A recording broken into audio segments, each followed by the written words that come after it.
Je t'adore, de toutes mes forces, de toutes mes forces.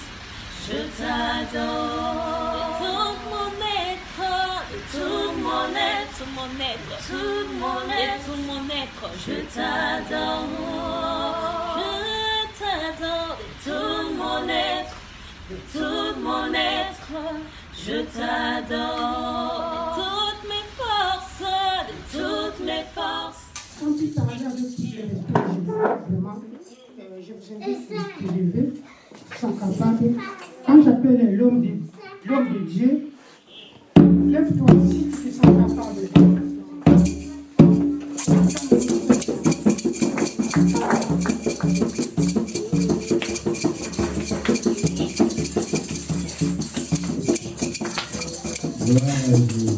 Gloire à Dieu. Amen. Amen. Amen. Sans plus tarder.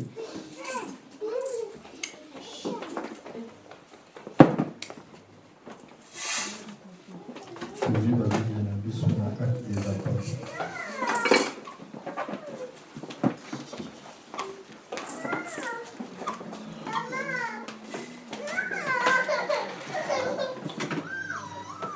Acte 28,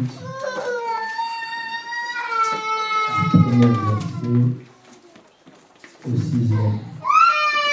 Acte 28, Acte chapitre 28, du premier au 6e. Je lis la parole du Seigneur. Amen. Après nous être sauvés, nous reconnûmes que l'île s'appelait Malte. Les barbares nous témoignèrent une défaillance peu commune et nous recueillirent tout auprès d'un grand fait qu'ils avaient allumé parce que la pluie tombait et qu'il faisait grand froid. Paul ayant ramassé un tas de broussailles et l'ayant mis au feu, une vipère en sortit par l'effet de la chaleur et s'attacha à sa main. Quand les barbares virent l'animal suspendu à sa main, ils se dirent les uns aux autres, assurément cet homme était meurtrier, puisque la justice n'a pas voulu le laisser vivre, après qu'il a été sauvé de la mer. Paul secoua l'animal dans le feu et ne ressentit aucun mal. Ces gens s'attendaient à le voir enfler ou tomber mort subitement, mais après avoir longtemps entendu, voyant qu'il ne lui arrivait aucun mal, ils changèrent d'avis et dirent que c'était un Dieu. La parole du Seigneur. Amen. Prenons nos places.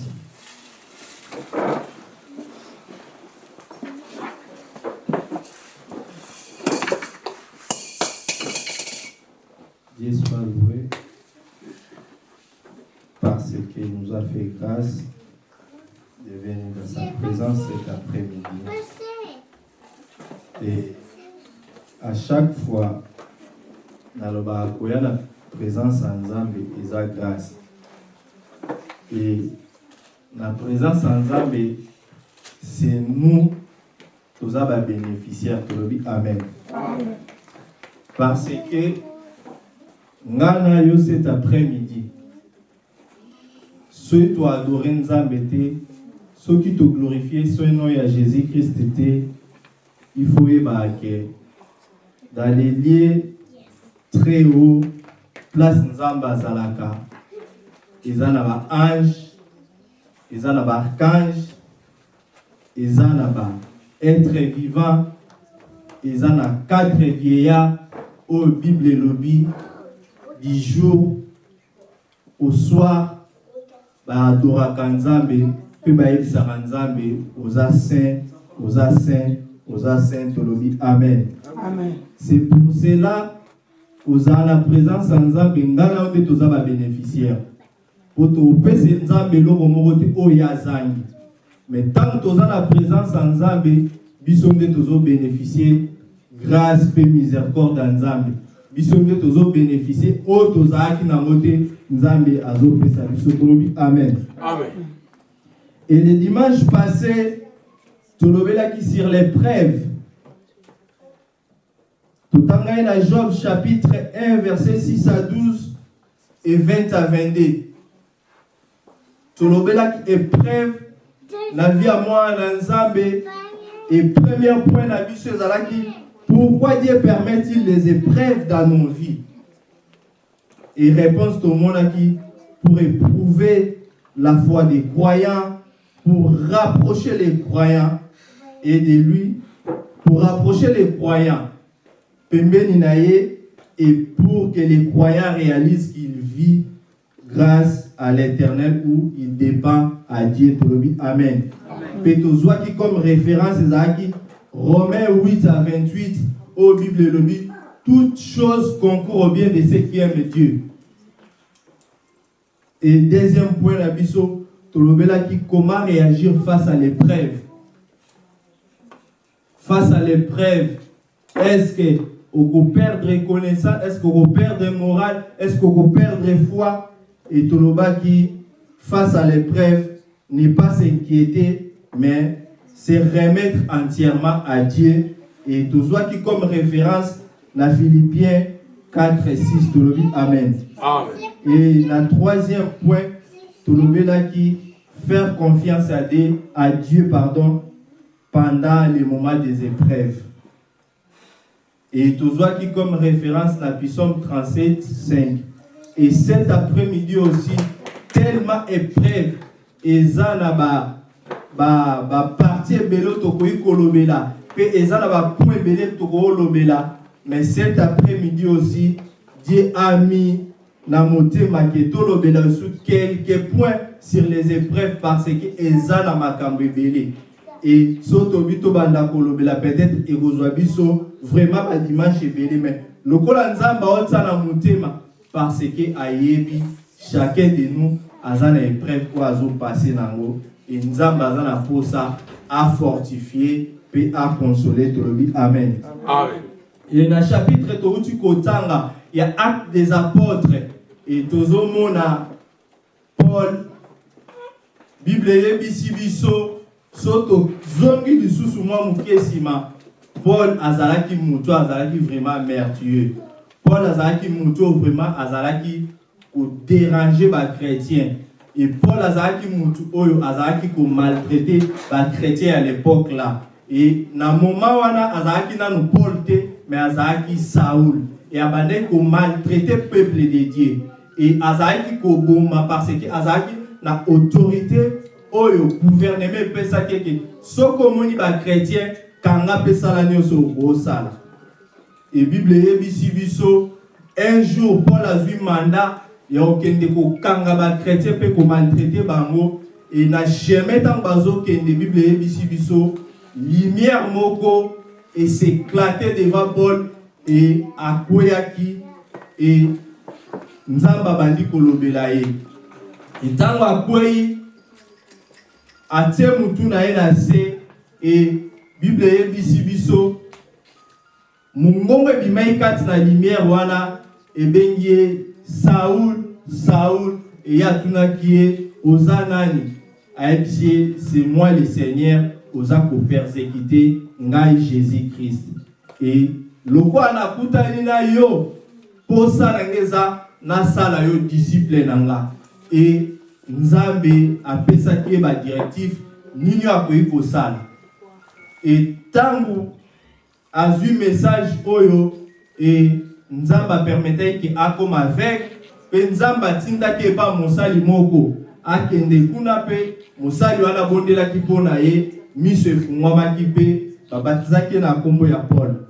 Et pour arriver que lokola sali musala o ba roi to ba chef batinda qui était et abandi ko prêcher bonne nouvelle et ba comment peuple ko persécuter et yo sala ke ba kangié pe baté na prison.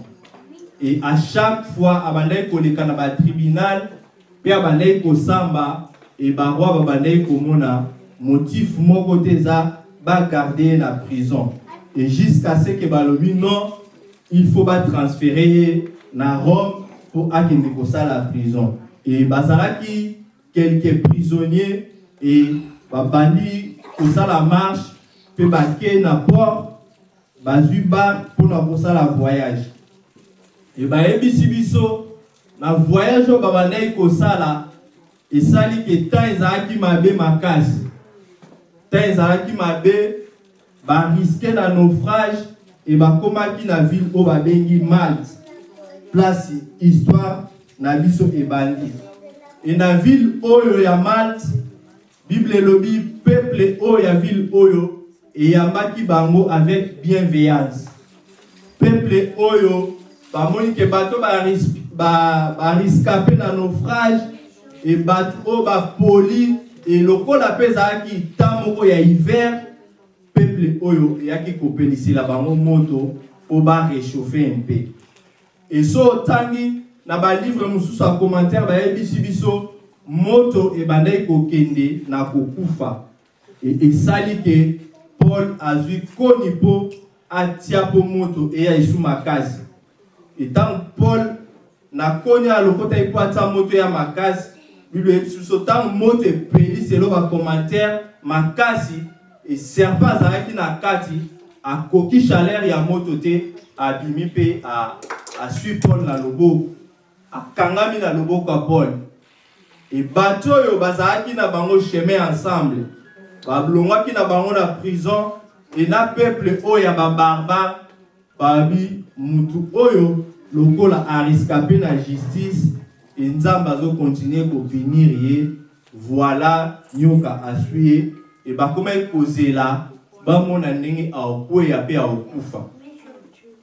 Bible ebisibiso et les quelques heures, bah zo mon aka mutanga zo kufate, bah mon aka mutanga za makasi et yo salake bah mumoko bato bah baki ke mutoyo justice yanza bezo permettre de vivre bah changer maloba na bango bah bi certainement mutu oyo azanzambe tolobi amen. Amen.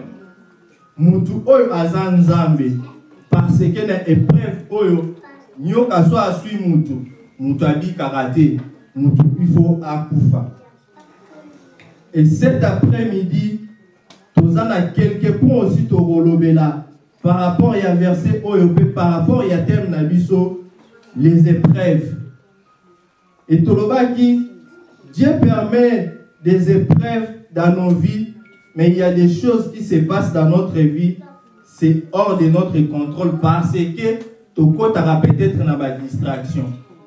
Et ça, l'épreuve, Nzamba permetaka pour nous prouver foi ya croyant de tolobi pour nous talisa mutuke au dépend na kananga pe na ko sake mutu azonga esusu na présence en Nzambe. Et ezana ba épreuve mususu yo et ça la volonté en Nzambe te lokola diable mta permettre envoyer la vie à mutu Nzamba pesa kaba piste Nzamba pesa kaba message pe Nzambe asuflaka que eloko elingi koya mais comme nous sommes des êtres humains comme toza kaba négliger na makambo mususu to ko négliger au mona Nzamba opesa songe peut-être mutu na famille a koufi. Akola ça peut-être face paix à mutu comme pas kobomba mais la qui que matin les ali et à nous il y a côté le mapé pour prier nzamba kola ça même na songe accident et salami nzamba limite que eloko yo et s'accomplir nzamba sali par naye atali sur message puis apesio piste et tikali siko yo na par na yo au téléma pour prier afin que eloko yo et s'accomplir. Mais la négligence est alaka non ezaka songe au lamu qui maintenant continue bolala parce que naza fatigué na lamu kana oke musala yango salaka elo mususu na lotaki et salami est-ce qu'après kolota au salaki nini au prier qui les bon Dieu à épargner peut-être ndeko à épargner peut-être likambo na famille ce que salami parce que aux alaki distrait tout distrait yango likambo et salami. Et cet après-midi nous avons quelques points autocolobela sur les épreuves. Bible lobby même nazo marché na vallée de l'ombre de la mort na obange lokote pour nzamba za na ngatu lobby amen. Malgré nyoka soit Paul azalaki na obanga te parce que ayebi mutu nini oyo abengaki ye. Ayebi ke nazalaki mertueux, nazalaki kodéranger peuple oyo, nazalaki kodéranger ba chrétien.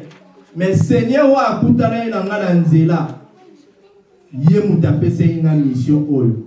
Quel que soit tobiki na naufrage, quel que soit serpent swinga, batu vis-à-vis aux environs na ye bazoloba, mais agardaki silence parce que ayebaki oyo azakati na ye. Moi na nzambe soki épreuve ozolekisa eza tante okoma peut-être kolobaloba, eza tante peut-être o refroidir foi na yo, mais eza tant ya ozala kimia ozotala nzambe pe ozobondela nzambe tolobi amen. Amen. Et comme premier point na biso toyingi kolobela cet après-midi par rapport à l'épreuve oyo moto akoki kokutana nango, par rapport à la réalité ya likambo, gardez toujours confiance, zala toujours na kondima, croire toujours na nzambo abenga yo, pe zala moto ya vie de prière. Bible ezotalisa biso pendant batemps ya épreuve ya Job nde totangaki dimanche passé. Job a gardé foi. Job a l'obéi que na nyonso na perdre bana, na perdre ba bien, mais je sais une chose, nzambo a pesaka pe azui.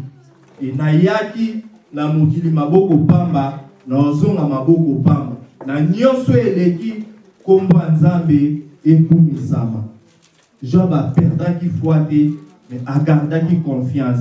Mais surtout, il y a un verset 2, il y a Job de 9 à 10, tout le monde a dit, Satan est sous pembeni ya nzambe, parce que la Bible le dit, ba na nzambe bazalaki wana, et nzambe a tuni sous ce qui par rapport à makambo eleki, azomona toujours Job. Et Satan a dit, oui, nazomona ye. Mais eloko etikali, soko osala ye mabe, oko détruire nzoto na ye, Job a korenir yo, Job a oloba mabe pona yo. Et Job, quel que soit au nyonso yaki na vie na ye, a gardaki toujours foi. Azaki toujours na kondima ete, nzambo apesaki, aza pouvoir restaurer. Nzambo yo apesi ye wana azui kombo na ye et zala glorifier. Mais dans cet après-midi, la première point de l'Inkolobela, quel genre de partenaire vous êtes face à l'épreuve? Quel genre de partenaire vous êtes face à l'épreuve? Quand na bavi na biso, tokozala na bato aux environs na biso, okozala marié, okozala fiancé, okozala mutu moko, bosala ne vie ensemble, à sa partenaire na yo. Mais dans les moments des épreuves, agissement na ezaka ndenge nini? Est-ce que vous avez mutu fortifié? Tozaka mutu ya kolembisa muninga. Tozaka mutu ya obakisa isusu commentaire par rapport à l'épreuve.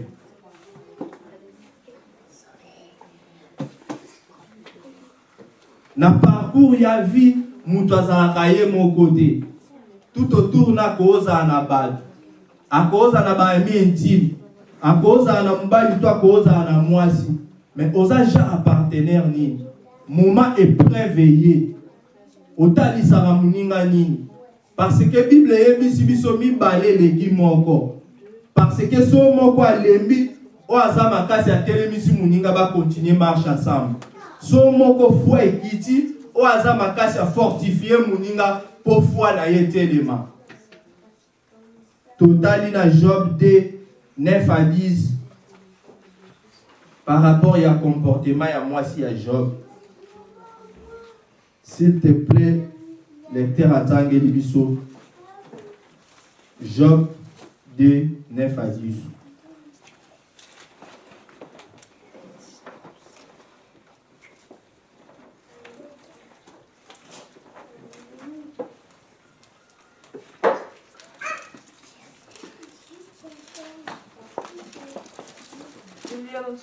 Amen.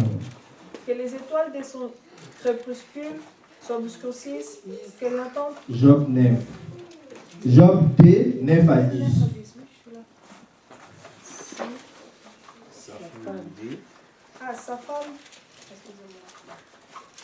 Sa femme lui dit, tu demeures ferme dans ton intégrité. Maudit Dieu, il meurt. Mais Job lui répondit, tu parles comme une femme insensée. Quoi nous recevons de Dieu le bien et nous ne recevrions pas aussi le mal. En tout cela, Job ne pécha point par ses lèvres. Amen. Toujours le bela, genre ya partenaire, vous êtes face à l'épreuve. So tangi na 2 versets 1 tio ya okoma na 9, Bible yebisa biso. Tangu diable azalaki pembeni ya Nzambe bana Nzambe bazalaki wana. Après avoir Job passé une épreuve, il y a verset 1, Nzambe atuni sous Satan par rapport na permettra kio au détruire nyonso ya Job au bomina bana, mais Job azo resté toujours un homme intègre. Et Satan ebisi Nzambe soko au détruire pour ya Job santé na yo kosimba Job a korenir yo, Job a oloba mabe pona yo. Nzamba yebisaki diable na pesi autorité osala yango. Et Bible yebisi biso nzoto a Job et bebaki et komaki vraiment na bapota. Et moi si à Job comme molinga mi malamo ba osala vie ensemble. Ah mais pourquoi ozo demeurer toujours kozala intègre na état oyo komi na yango finga Nzambe pour okufa na yo. Voilà un partenaire devant l'épreuve conseil azope sa muninga finga Nzambe okufa na yo po makambo nyonso esila aobosanake même atali weye jugement zozela biso aobosanake même atali weye Nzamba prometa ba oyaye ba vivre na royaume des cieux. Mais voilà comportement ya partenaire ya Job.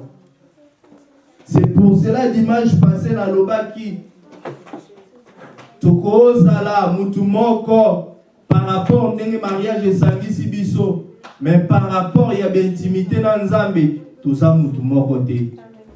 Prévane tangu Nzamba yo kutana na Abraham abi na za aposa o sacrifier Isaac.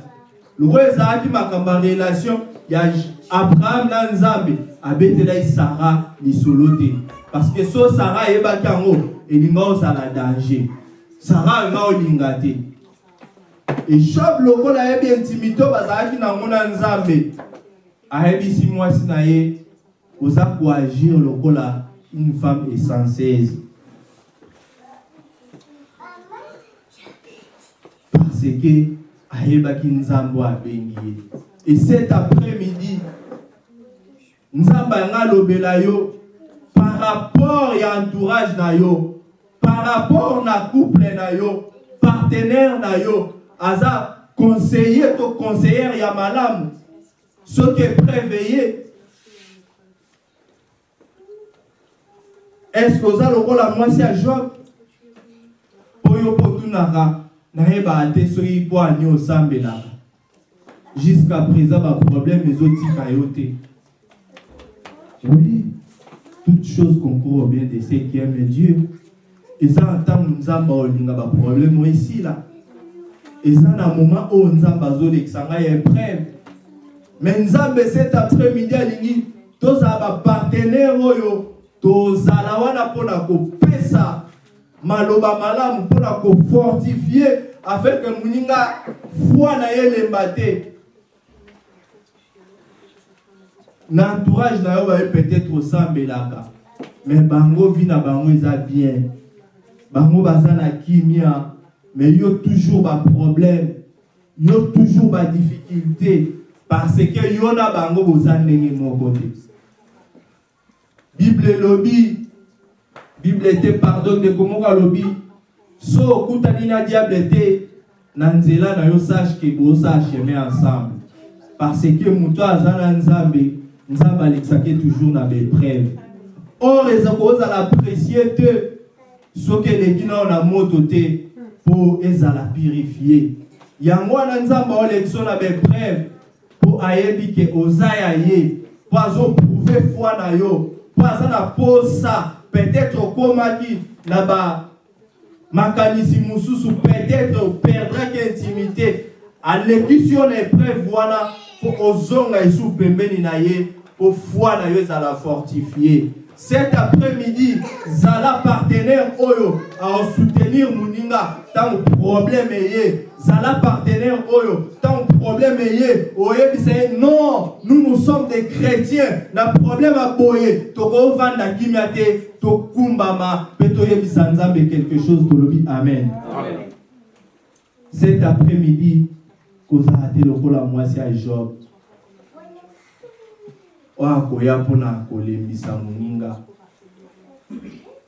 Jusqu'à présent, aux autres demeurés qu'on a l'intègre, peut-être que zinga na yo, ton partenaire no pa olobano, mikolo makamboyo. Tanengo baby, tanengo beteli, mokanga makana nzambe. Peut-être que la tsobanzela mususu mutema no pe komo beta na salo ya lobi. Mais nzambe cet après-midi atindi malobo pona yo au garder foi, au demeurer toujours l'intégrité aux anango, au demeurer toujours na vie à sainteté aux anango. Kotika nzambe te pozani mukanda, kotika nzambe te pozani musala, kotika nzambe te po nyonso zosala ezosimba te, et tout autour na yo loko ozala ba mauvais conseiller pe ba conseillère bazo peso makanisi ya mabe, ete finga nzambe, ete tika nzela nzambe ya komekana nukoto yo basangisaka nzambe ne eloko mosusu te.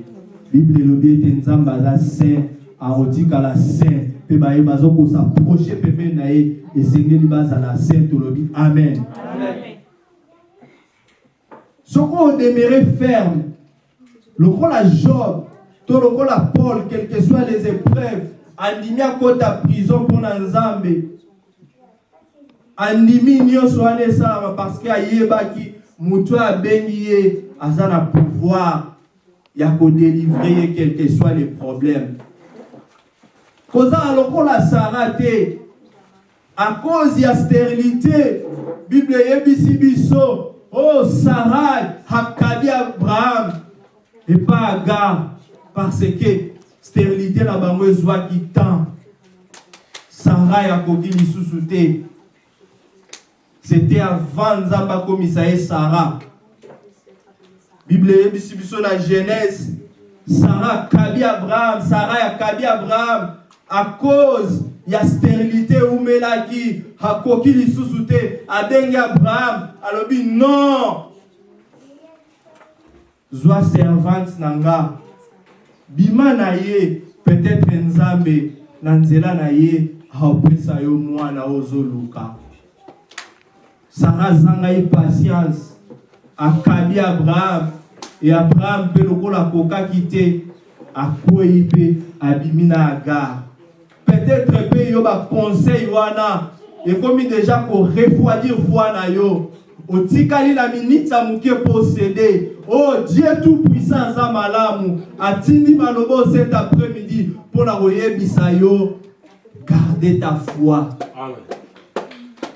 Soit les épreuves quel que soit les ou mais là dimanche passé na passé témoignage par rapport à couple nanga. Oh nzamba za malamu 5 ans de stérilité, mais tu gardes toujours foi. Il y a des fois, moi, c'est un comme un colemba. Je me suis un jour, nayebi ko linga mingi, nayebi ko défendre nga devant ta famille. Nayebi que problème eza ya ngato ya yote parce que nous avons consulté beaucoup de médecins et to koma kiti na niveau le roi possibilité zalaki to que osala insémination en Afrique d'ici. Dieu m'a dit non. Et Nzambe le roi a téléma un jour a ebisingabi oya okuta après musalo oya okuta lettre nakei parce que naokoka esute naebisi non zalawana to continuer l'histoire ensemble. Nzambe abenga biso aza fidèle, Nzambe abenga biso ako pouvoir. Et à chaque fois, nous allons méditer maloba Nzambe. À chaque fois, Nzambe va fortifier biso. Et un jour, Nzambe va dire maintenant, tant ekoki na glorifier bino, tant ekoki na sepelisa bino, tant ekoki na sekisa bino. 5 ans après, Nzambe eko lungo l'épreuve yo. Et 5 ans wana épreuve, tobosa na yango. Et comme 5 ans à joie, et comme 5 ans à abondance, parce que tu gardes une fois que tu as toujours la présence ensemble. Pendant le moment épreuve, bayoka amutunion tout parce que à cause séduire yo na message ya mabe et na fait ça témoignage. J'avais un ami aussi pasteur. Il m'a dit épreuve au papi fallait zaka yo parce que ceux zakinga ngana kindeli bala. Scandale. Nous avons l'élection épreuve parce qu'il y a eu foi na yo o résister tout le monde. Amen. Amen. Il y a eu foi na yo o ningana te. So ningani eza poyo moko lingi. Parce qu'il y a zawana pour soutenir yo, il y a zawana pour fortifier yo. Et maloba na yezo bima 10 jours au jour, peut ça toujours courage au continuer marche na Nzambe wana. Épreuve ezaka na ngota mokie. Soko garder foi, soko résister tant ou gloire ekoya au bosa na tawana ya mokie. Et c'est pour cela tant Nzambe a se manifesté na couple na biso mwana ye ya mbali na pesi kombo Adonai l'Éternel qui pouvoir to le amen. Nzamba pouvoir akara pona ba oya ye to le amen. Amen. Nzamba suki wana te habaki se biso esusu akasia o Bible lobi ezanzete oyo Nzamba ayebisaki Abraham abiyete nzete oyo longola mai nyonso avosala arche longola mai nyonso na nzete oyo eza signification ya kasi eza nzete oyo Nzamba sepelaki mpona kosango arche alliance balongoli mai donc c'est-à-dire balongoli yo na mokili mpe balatisi yango or mpona kolakisa bonzambe tolobi amen. Et cet après-midi, concédez à cause il y a message, il y a partenaire, toi à cause il y a message, il y a bateau bazan aux environs na yo, batou, bakwe isaka batou, batou, ba mema batnanzela mabe, mais lilo banzambe et fortifiaka, pe mema kabutu nanzela bomo itolobi amen. Amen. So sali o ba oyebisa yo. So eza nanzela nzambe. Na conseiller yo sala mais ce eza or ya volonté Nzambe au sala te parce que Nzambe a souverain Nzambe a olongisa yo quel que soit niveau quel que soit problème. Voilà tant Abraham a yoki concert à Sarai et tu as eu conséquences. Sarai a kabi Abraham a kabi Minagar, les lots conséquences. Tous les mona makabu descendance à Ismaël les osala. À cause ya koyoka moisi, à cause ya koyoka partenaire. Yoka conseil eza malamu ya partenaire na yo. Tu ya bateau baza aux environs na yo. O eza ya malamu zwa, o eza ya mabe buaka. Parce que diable a pu utiliser. Diable a pu taper 4 na ye. okoloba que non, tous ça va chrétien, ndeni diable à kota, oui. Bible lobby, un jour Christ avant dit na ba disciple, à tout ni bango, est-ce que mon kile lo bakani ni ponanga? Mon âme t'a commencé sa réponse. Mais Pierre a lobby. Tant ba pesi ba réponse Christ a tout ni, bongo siko bino, bolobani ni ponanga. Pierre a lobby, osa les Messie, les fils de Dieu. Jésus-Christ a édité, et ça Saint-Esprit nous t'a révélé. To pusali muke, tant que Christ a comme bête à l'isolo, ya Gethsemane pe Golgotha, Christ a bina okufa, binonios, Christ a dit, ba bête berger, ba brebis ba kopanzana. Car les mêmes Pierre, au Saint-Esprit révéla qui, Pierre a dit non, au kufa terre. Christ a édité, arrière de moi, Satan. Tu le dis, Amen.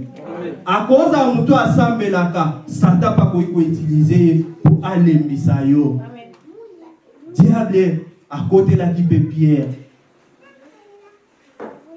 Parce que Pierre Alingaki a détruit tout abimisa makanisi ya mabe par rapport à destinée. Et ça est malamu prévané Christ a kufa passer quoi ngana otozo bomo ya seko. Ce qui Pierre a loba qui bongote, malobo peut-être diable a teki kati naye. Christ a kufate sort na ngano ngoza ani. Parce que diable est déjà avant bebisa qui moki. Zala partenaire à malamu au fortifier muninga tant que préveiller peut continuer vivre ensemble. Zala partenaire oyo au zala tant que likamboye au bendi muninga au bondeli nzambe au tuni volontaire nzambe pe nzambe a ozala glorifier tolobi amen. Amen. Et deuxième point la biso pour la passage top sur l'épreuve tozolobela comment supporter et surmonter les épreuves. Tomoni partenaire wa lemisa ba muninga. Tomoni partenaire oyo akwisi muninga à cause ya kozanga patience pour likambo eumelaki. Maintenant comment on peut supporter et surmonter les épreuves? Pendant ces périodes difficiles, accrochez-vous à la parole de Dieu. Amen. Pendant période de difficulté, na sala nini, na tuna nani, batu pe ba pesa batu conseil ma bendenge to uti koloba na première point, mais soko ko accrocher la parole de Dieu, yango ezanzela solo pe bo moyi, pe ko saka mutute, et sa parole de vie to lebi amen. Amen. Psaume 107 19 à 20.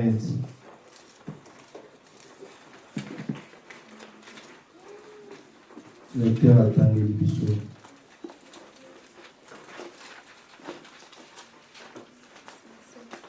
Psaume 107, 19 à 20. Je lis la parole Seigneur. Amen. Dans leur détresse, ils crièrent à l'Éternel et il le délivra de leur angoisse. Il envoya sa parole et le guérit. Il le fit échapper de la fosse. La parole Seigneur. Amen. Pendant leur détresse, pendant le moment où il y a détresse, Bible lobi abelela kinzambe penzambe a délivré qui baron. Amen. Pour la surmonter ben près nzele zaka moko kobelela nzambe kozala na présence en nzambe ya munde esala ke ko surmonter les près. Bible lobi un jour nzamba bengi Moïse ayebisi na poni yo obimisa peuple nanga na souffrance au bazomona et par Pharaon et Moïse akendaki asali mission ndenge nyonso nzamba talisaki ndenge nyonso nzamba pesaki vision asali yango et Bible lobi Pharaon atiki peuple bimi Et quand Nzambe yemoko, abiloko la peuple bimi boye. Peuple peut comprendre que na bimisi bango la puissance nanga. Na ko susciter quelque chose na motema Pharaon. Nzambe a suscité quelque chose. Pharaon non, peuple autotiki bango belake ko adorer te bako kima. Pharaon zui abengi chef d'armée, abisi bimisa bachar nyonso. Et à l'époque là, babi Égypte c'est l'armée les plus puissants du monde. Abi bimisa basoda nyonso, bachar nyonso ebima. Bato bozolanda, bazaka bango maboko pamba. Bazaka bango na ba prébi. Ce que bachar nyonso boani. Babandi ko poursuivre un peuple. Bible biso ba commis devant mer rouge. Oh peuple tali liboso mer rouge. Bata na sima bamoni Pharaon na armée na e bazoya. Bible biso peuple gangi. Peuple Léli, Babi Moïse, est-ce qu'en Égypte, cimetière, ils allaient quitter Poto Koufé la Kuna, où il y a des histoires vraiment. Bible, au peuple, les autres ganga, Nzambe na likolo ayoki, atuni Moïse, mais cette cri nazo yoki eza nini. Moïse a lobby, Pharaon na sima, liboso mer rouge. Nzambe a dit Moïse, mais na maboko noza nini. Hein?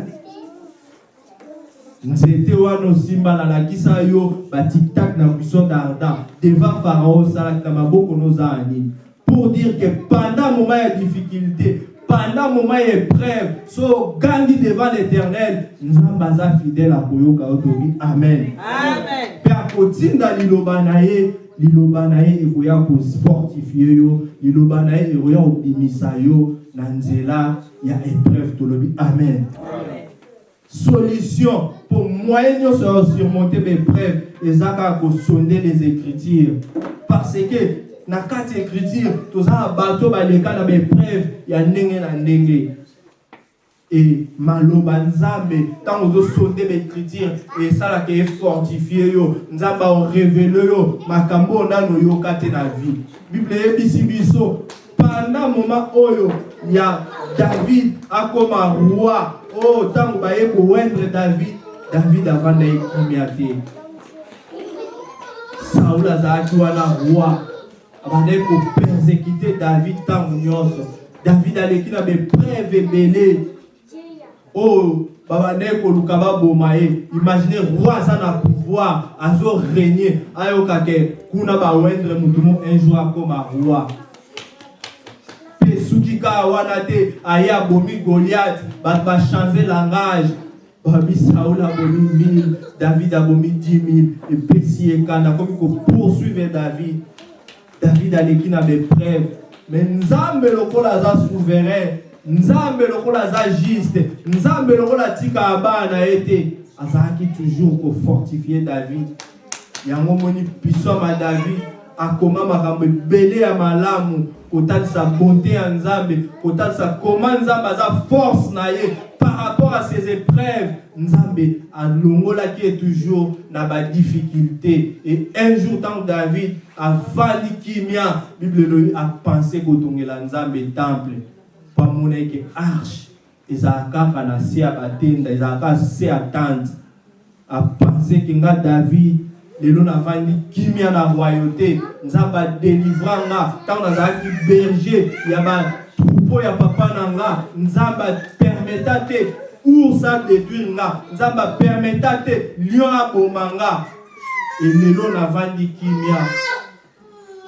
Non ça est la Nzamba volam, parce que Nzamba ne qui s'aki na bebrève, que Nzamba yemoko alongi s'aki est Amen. Amen.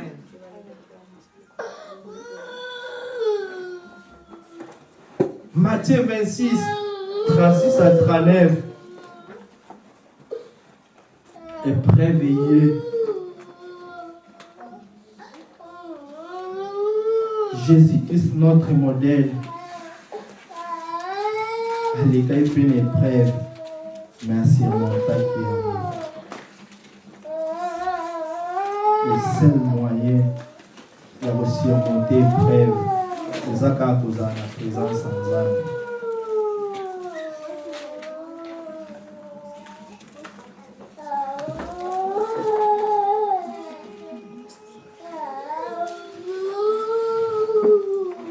Matthieu 26, 36 à travers. S'il te plaît, le frère. Je lis la parole Seigneur. Amen. Là-dessus, Jésus alla avec eux dans un lieu appelé Gethsemane et il dit aux disciples, asseyez-vous ici pendant que je m'éloignerai pour prier. Il prit avec lui Pierre et les deux fils de Zébédée et il commença à éprouver de la tristesse et des angoisses. Il leur dit alors, mon âme est triste jusqu'à la mort. Restez ici et veillez avec moi. Puis, ayant fait quelques pas en avant, il se jeta sur sa face et pria ainsi. Mon Père, s'il est possible que cette coupe s'éloigne de moi, toutefois, non pas ce que je veux, mais ce que tu veux. La parole Seigneur. Amen. Jésus-Christ, notre Seigneur, notre modèle, parfait. Devant l'épreuve, il y a Gethsemane. Akende kulukelo Nzambe. Pour nous surmonter l'épreuve, et c'est la présence de Nzambe. Bah surmonter l'épreuve, non que obéta kama solo par-ci par-là. Bah surmonter l'épreuve, l'attitude de la prière. Bible biso so tali même la référence dans la li kezoloba. Tant que Christ a dit bango nenge a na matière lobi veiller. Donc quand on dit veiller, les arbres au prier. Na lika lobi atiki bango tant azongi est-ce que vous pouvez même prier dans la tête? Prier afin que vous puissiez atteindre la tentation. Parce que tant que vous mona et prévo bayo kanganga vous pouvez la tentation. Mais si vous priez, vous allez fortifier. Notre modèle parfait, Bible lobby, et prévoyo, il y a Gethsemane, pas au monde à Golgotha, âme na ezaki triste, nenge Matthias oyebisa biso. Jésus-Christ azaki triste, azaki angoissé à cause de cette épreuve. Mais pour triste, angoisse elongwa, elongwa ekananzela ya prière tolobi amen. Amen. Bible soukika wanate balobi quelque part, tant qu'on prier, nous va permettre Élie, na Moïse va dimelayer, les aïka pour nous fortifier, les aïka pour nous talisser que Golgotha ezali bosso. Épreuve na yo, et si la te sozo bete la batunion sur le solo na téléphone, mais épreuve na yo, to angoisse ya problème aux alango et ici la kaka soko gumba mabolongo na yo la présence Nzambe oyebisa Nzambe likambo yo fortifienga Nzambe problème oyo monisa nkembo na yo afin que na koma témoignage to le amen. Parce que son Nzambe alongisi yo tango leka l'épreuve wana olongi o koma témoignage pona batu mosusu o koma pe ko fortifier batu mosusu.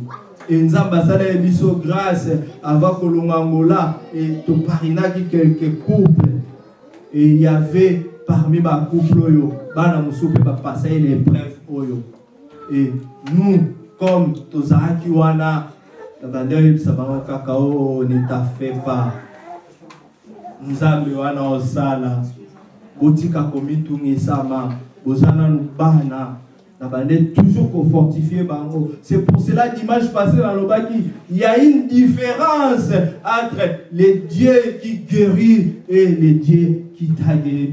Amen. Amen.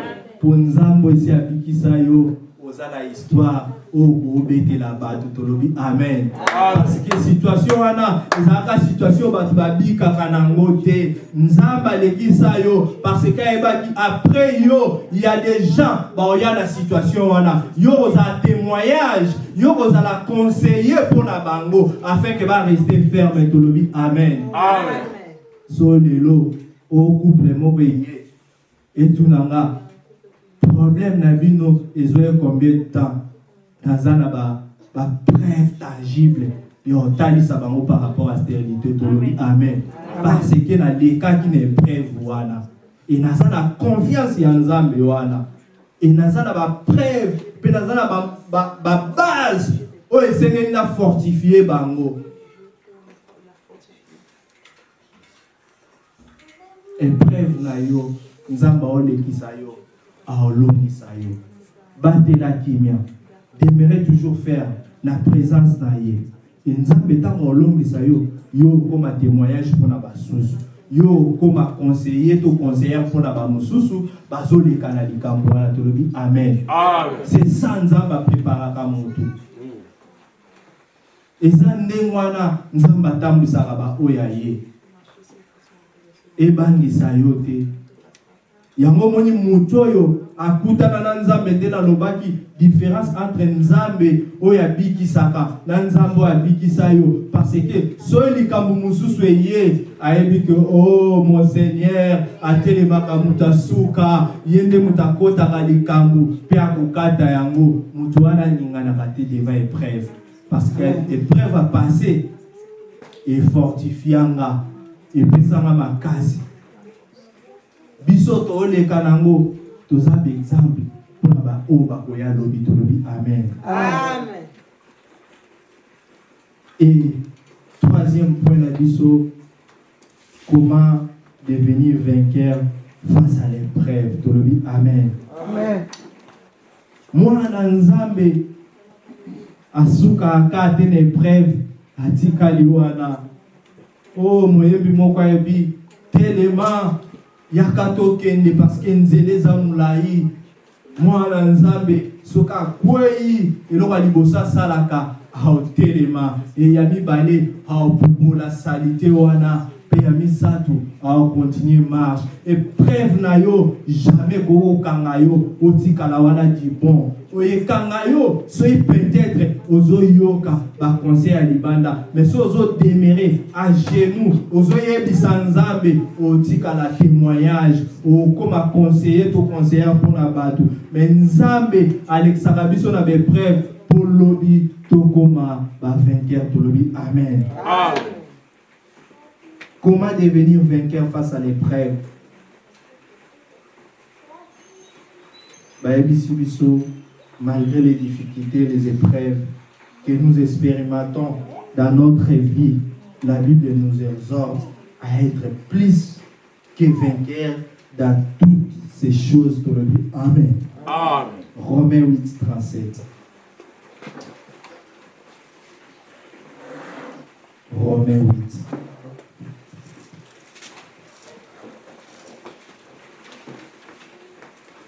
Je lis la parole Seigneur. Amen. Mais dans toutes ces choses, nous sommes plus que vainqueurs par celui qui nous a aimés. La parole Seigneur. Amen. Dans toutes ces choses, problème en ligne les misayo. Problème en ligne comme qui mission la présence en Zambé. Likambo en ligne, nzamba lembalaka likambo mutute. Laisse-moi vous dire cet après-midi, nous avons mis à Israël, bazaka combien de personnes, Bible tangela bisoté, alembala bangote na désert, oyebi désert ndenge zala, tuna bato baleka na désert, na désert boulangerie zala raté, nzamba bandoko isamapa, chaque jour bazolia. Na désert abattoir ezala raté, nzamba bandeko pesa bango ngombe, baolia chaque jour. Na désert izina bilambe ezala raté, nzamba bando salaki, bato bazokola bilamba pezokola na nzoto na bango. Est-ce qu'on les balaka problème na yo? Je ne pense pas. Israël bazaki combien temps abinisi bango d'Égypte? Atamusi bango pendant 40 ans na désert. Alemana mutu moko te, bakufa nzala te, bazanga elamba te, bazanga pe mai te. Est-ce qu'on a un problème là? Dans toutes choses, nous sommes plus que vainqueurs par celui qui nous a aimés. Christ a aimé qui biso les premiers. Prévané, Amikaba qui na croix Bible lobby, parole à Jésus-Christ à Souka, à lobby tout est accompli. À sa mission nyonso, c'est pour dire que ton problème, l'Ikamouana est résisté. Natanango, mais il y a un jour, le rôle tout est accompli.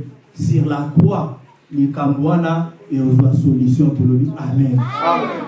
Nous sommes plus que vainqueurs par celui qui nous a aimés. Quel que soit problème en ou meli, mais nous sommes vainqueurs. Tambola mutu likolo, kotambola te lokola muta mawa, kotambola te lokola muta zanga, mais tambola lokola mutoyo asimi victoire, tambola lokola mutoyo atondisami na Saint-Esprit, parce que Christ à nous, c'est l'espoir de la gloire de l'homme. Amen. Amen. Christ à nous, nous sommes plus que vainqueurs, parce que sur la croix, nous sommes samaki. Et l'autre côté est Shabaki.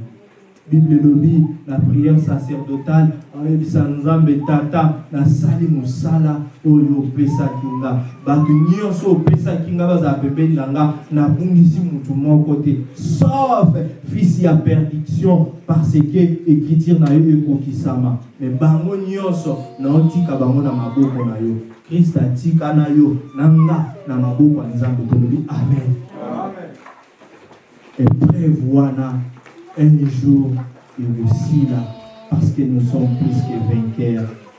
Sambola mutu kolo, kolela de la kate, parce que nous sommes vainqueurs. Babi acteur basunga kaete, mutu asunga bat basunga kaete, tika loko lela ngaba kipanga te ngaba eda ngate, yo mutu ko ede ka Nzambe, parce que aux acteurs ya vie, parce que aux mutu munene, bat ba ko ede yo te, yo ka Nzambe fo ede yo, parce que l'obitango gloire ekoya, l'obitango beta li sur épreuve, comme Jésus-Christ vous a glorifié, Penzamba vous a le Amen. Que le bon Dieu bénisse sa parole. Amen.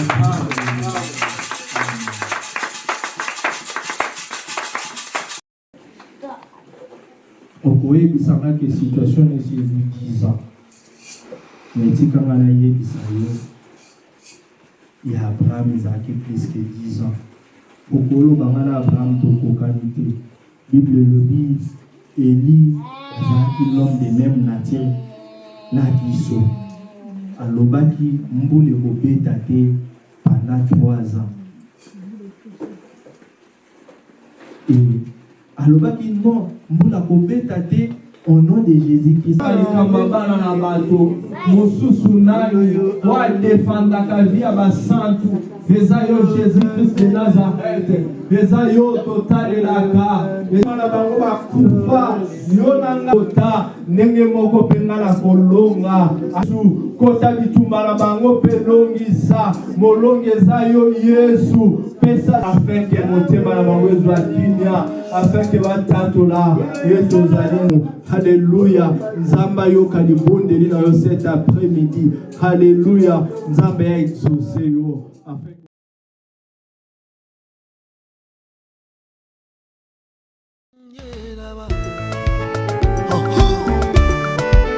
Voilà. Na dédié pona yo bomoi na ngambe keloko na motuya. Talo moko ekokani te na bolingo futela kinga na kriati nyonso yo latisa fololo rosa latisanga bilamba na bomoi na bombana na bosantu na yo ekimelo nanga bipai na tiyanga mabanzo mon grand mystère c'est toi ngo